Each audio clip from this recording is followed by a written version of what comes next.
La familia es el proyecto más maravilloso de Dios para el hombre, pero para que lo sea, necesita ser a nivel psicológico lo que llamamos funcional. Lo primero que necesitamos entender es que una familia funcional es así porque se logra organizar después que ha sido impactada por un estímulo. Esto quiere decir que no significa que no se desorganice, quiere decir que al desorganizarse, la familia cuenta con todos los recursos interiores dentro de ella para volverse a organizar. Esto es muy importante porque muchas veces se cree erróneamente que una familia es funcional porque no le ocurre nada, porque no se desorganiza, porque no se pelean, porque no se desajustan ante las situaciones dolorosas. Y eso es imposible que suceda. El criterio, por tanto, de funcionalidad familiar es si logran organizarse de regreso, y eso se hace por medio del diálogo, del reconocimiento de los errores cometidos y asumidos por cada miembro, el dejar de echarse culpas, el asumir cada quien su cuota de responsabilidad. Se mide por la capacidad de pedir perdón y de perdonar, por el manejo de las emociones y de los sentimientos negativos, por el poder compartir y regresar a reír de nuevo o como se estaba antes del conflicto. Una familia disfuncional, por tanto, es la que se desorganiza y no se prenden los recursos interiores en el seno de ella para volverse a organizar, y ocurre, por tanto, un efecto negativo con síntomas de disfuncionalidad, porque se sigue viviendo por días y a veces por años esa disfuncionalidad. Los parámetros para que una familia sea funcional son: el primero, están las jerarquías muy bien definidas. Esto significa que se respeta, por ejemplo, a los mayores. Entonces se respeta, por tanto, el poder y la autoridad, porque las jerarquías se reconocen y se respetan por todo el sistema familiar. Las funciones de poder y autoridad tienen que estar muy bien distribuidas dentro de la familia. Esto no quiere decir que no se respete a quien no la tiene, sino que se respeta a todos por igual, pero se sabe quién es la autoridad, en este caso representada por los padres o por quien funja de cuidador mayor, en el caso de que no existan los padres. También se respetan a los abuelos cuando estas funciones están bien definidas.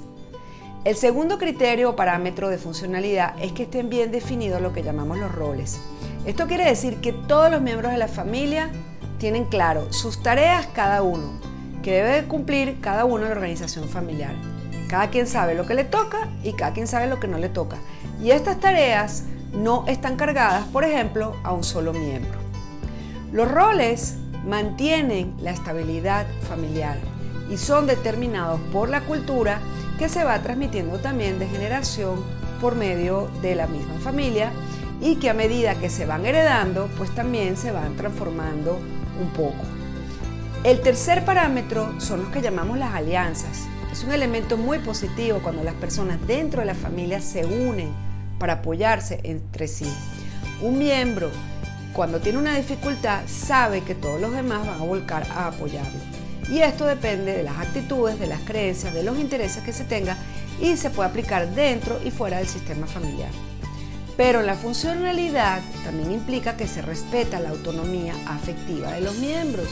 Esto significa que se deja que cada quien también asuma responsabilidad sobre sí mismo. Cuando una familia es disfuncional, ocurren lo que llamamos las coalianzas, que es lo contrario a las alianzas.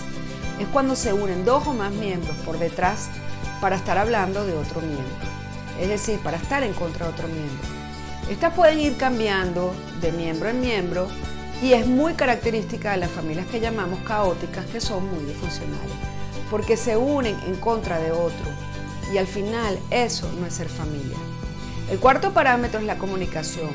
Es el elemento más importante porque permite que se exprese lo que se piensa, lo que se siente sin que haya ningún conflicto.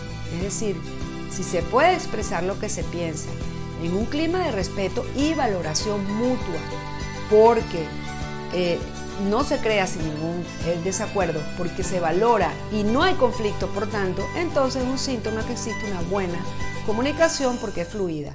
En cambio, si un desacuerdo genera un conflicto, es una característica de funcionalidad por algo que alguien ha expresado.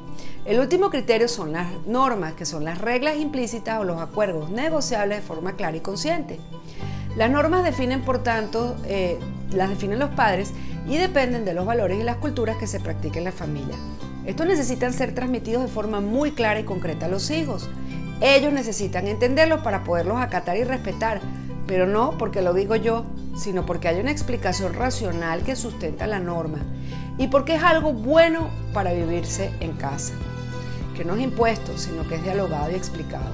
A medida que los hijos van creciendo, esas normas necesitan ir cambiando para que los hijos puedan ir creciendo en autonomía afectiva.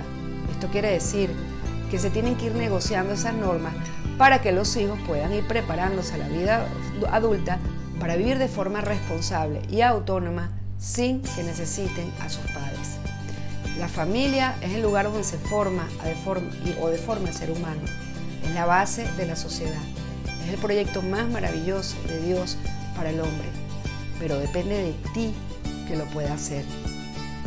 Por eso, en este momento, te invito a que aproveches este tiempo que se nos ha dado para poder hacer conciencia de aquello que necesitas corregir en el seno de tu propia familia. No olvides que cuentas con Dios para poder llevar a cabo todos estos cambios y ayudarte en todo aquello que necesites hacer. Pedir perdón puede ser un muy buen inicio de ello.